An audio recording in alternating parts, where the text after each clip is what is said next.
Hey guys, welcome back to the channel. I hope you're all doing very well today. In this video, I'm going to go through 5 of the most iconic Telecaster models of all time. So if you don't have a Tele in your collection yet, or you just want some information on some great Telecaster models, you've come to the right place. Here we go. Let's check out iconic model number 1.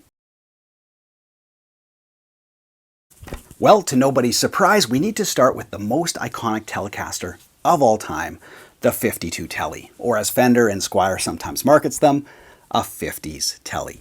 Now, to be a 50s Tele, you need the butterscotch body, the black guard, barrel saddles, fat 50s neck, split head tuning machines, round string tree, and of course, the maple fingerboard. So if you want to add a 52 Tele to your collection, here are 3 of my favorite.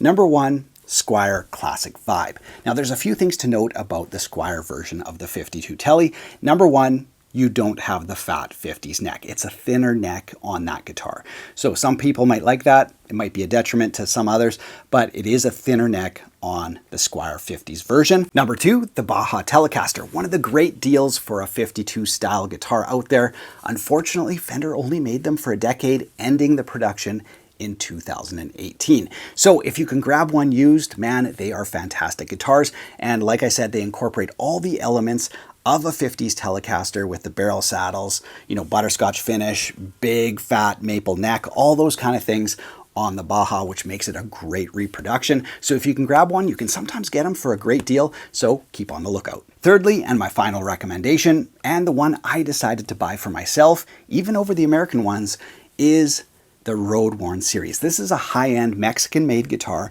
really wonderful instrument. It has all the elements of those 52 Telecasters. The early ones, like this one, have the ash body even, so if you can find one like that, that's great.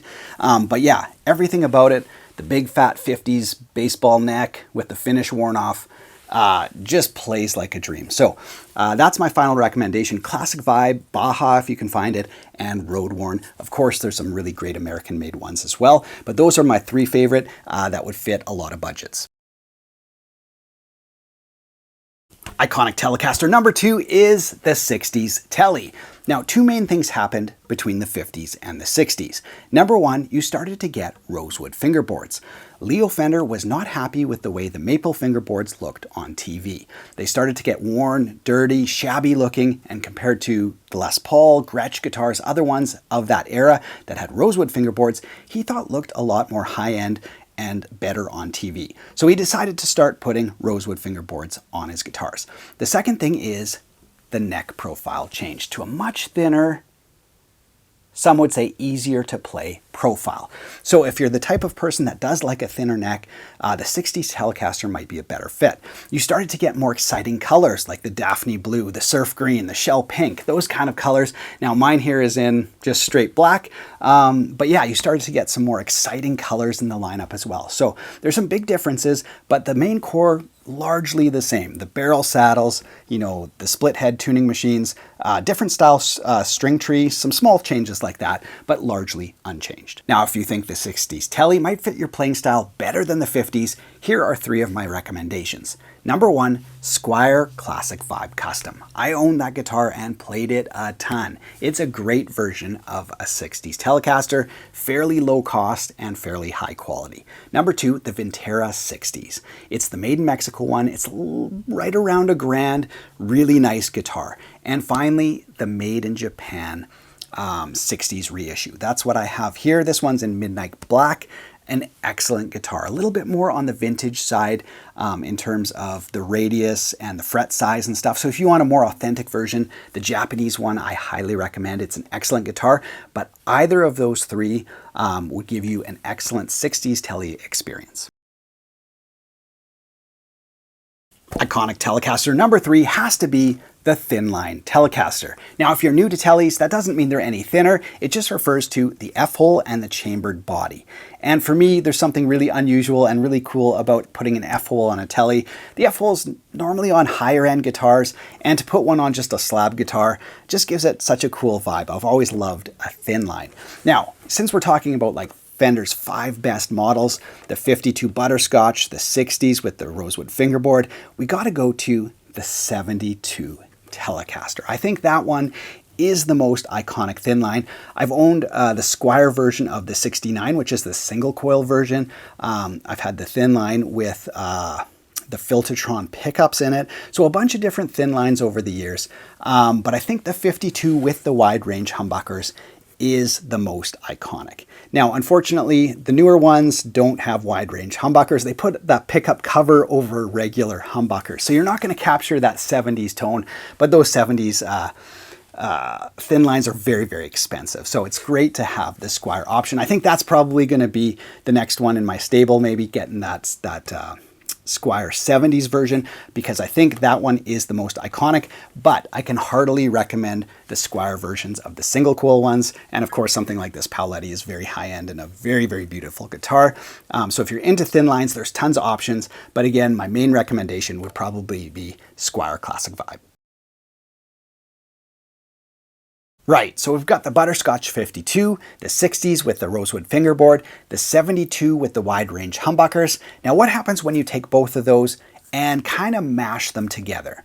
Well, you get one of the most underrated Telecaster models of all time. That is the Telecaster Custom. It's the best of both worlds. You've got a single coil in the bridge for all that classic spank and twang, with a humbucker in the neck. Now, if there's one universal criticism of the Telecaster, it's that the Stratocaster neck pickup sounds better than the Telecaster neck pickup. And as a massive Telecaster fan, I do have to agree with that. That is a valid criticism. You can make a Telecaster neck pickup sound great, but I think neck versus neck, the Strat just does sound better. So this kind of fixes the problem. Now, I don't know how many of these models Fender sells, but they are excellent. So you've got the best of a Telecaster with pretty great Les Paul type tones in the neck, just thick and creamy. So I really, really love that layout. Now these are two project guitars we did on the channel. So if you're a subscriber, you probably recognize these guitars. On one hand, a budget build,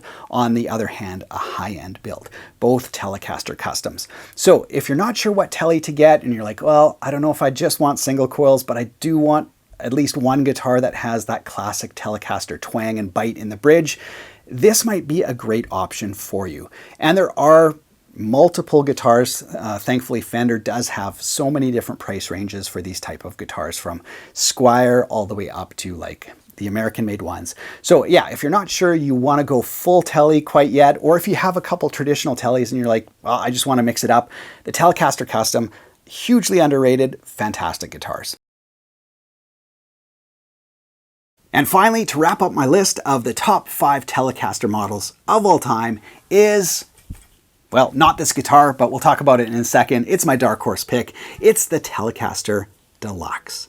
Now, the hallmark of the Deluxe is 2 humbucking pickups. And again, like the 72 thin line, like the Telecaster Custom, the Deluxe originated in the 70s. Now, the 70s had the resurgence of the Les Paul. It had the emergence of cranked Marshalls, stadium tours, crunch, distortion, loud guitars. Fender had no answer for that. So enter the Deluxe, a Telecaster with 2 humbucking pickups. It could handle, the loud guitar parts that were, becoming normal at the time. It wasn't a thin line body, so it had no problems with feedback and that kind of stuff. So it was just a straight up answer to the Les Paul and the emergence of loud, distorted guitars. So my pick is the 70s version. I think it's the most iconic. The Squire version of the 70s Deluxe, excellent. My pick for a mid-range guitar is the road-worn version of the Deluxe. That guitar looks phenomenal. I owned the American Professional Deluxe when it came out and played on that for a few years. Again, a very nice guitar. My dark horse pick here is an Indonesian guitar for right around $1,000. A very unique instrument. I featured it on the channel before. This is my go-to for a Deluxe. A little bit more modern, Seymour Duncan pickups, that kind of thing, coil splits.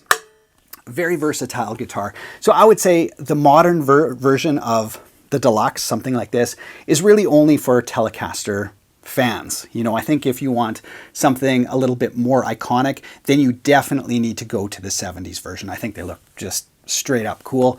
But if you want something a little bit more with a modern twist, check this guitar out as well. One of my favorites. You know, it doesn't look like it would be a great Telecaster maybe, or it looks a little different, but you start to play on it and it's just perfection. It's just an excellent, excellent guitar. So there you guys go. Those are my 5 models. Let's talk a little bit about some options if you're not a huge Fender fan, but you like a T-style guitar. So my final picks, the 52 Butterscotch, the 60s with the rosewood fingerboard, the 72 Thin Line, the 70s Custom, and the 70s Deluxe.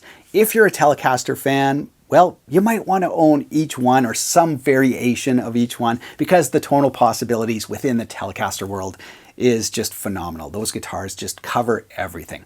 Now, if you're a fan of T-style guitars, but you don't really want to pay the premium for a Fender guitar, that is completely understandable. I'm also in that boat. I'm a huge Fender fan, but I own a lot of different brands. So my secondary recommendations, if you want some of these guitars, but not necessarily pay the premium, number one, the Schecter PT series. I've featured some on the channel here.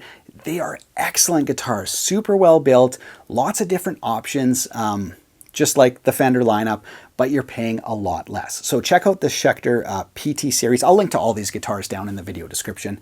And secondly, Sire guitars. Super impressed with Sire on the Strat and the Tele side. So if you want something that gets you a lot more guitar for your money, check out the Sire guitars as well. So those would be my alternate picks, the Schecter PT series and Sire, if you want to save a few bucks. Thanks so much for watching, you guys. If you found it helpful, be sure to subscribe to the channel if you haven't done so yet. I'll link to all the guitars, t-shirt store, all that kind of stuff down in the video description below. You can check it out there. Other than that, hope you enjoyed the video. Have a great day.